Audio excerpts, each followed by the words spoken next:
Salut la famille, aujourd'hui je vous montre comment calculer la limite de cette fonction en utilisant la propriété de la limite de la composée de deux fonctions. Pour ce faire, nous allons d'abord décomposer la fonction. Nous allons dire soit g de x égale à x au carré moins x plus 3 sur x moins 2 et f de x égale à racine de x, ce qui veut dire que c'est la fonction g de x qu'on a introduit dans la fonction f de x pour pouvoir obtenir la fonction initiale. Donc nous allons commencer le calcul.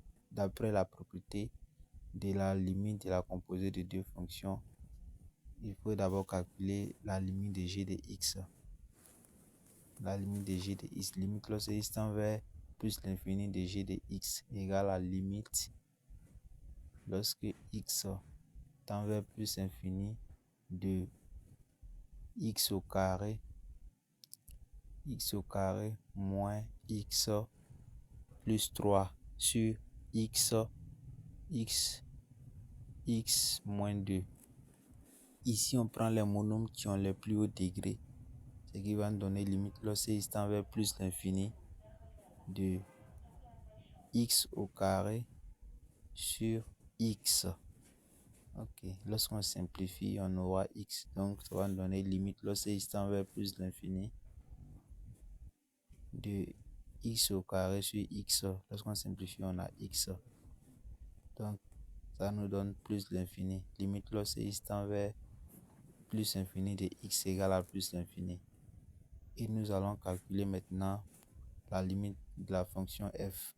Ici, nous devons savoir que notre x doit tendre vers la limite de la fonction g de x que nous venons de calculer, le plus l'infini. Donc, limite lorsque x tend vers plus infini de f de x égale à limite lorsque x tend vers plus infini de racine de x, ce qui nous donne plus infini. Limite lorsque x tend vers plus infini de racine de x égale à plus infini.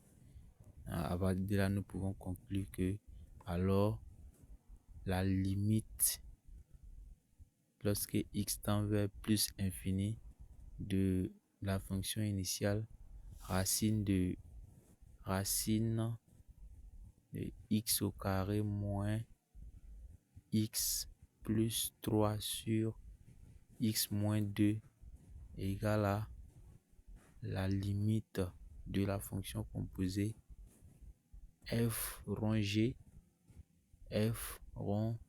g de x qui est égal à plus infini. Ok, merci d'avoir suivi la vidéo et abonnez-vous pour la suite des exercices. Merci.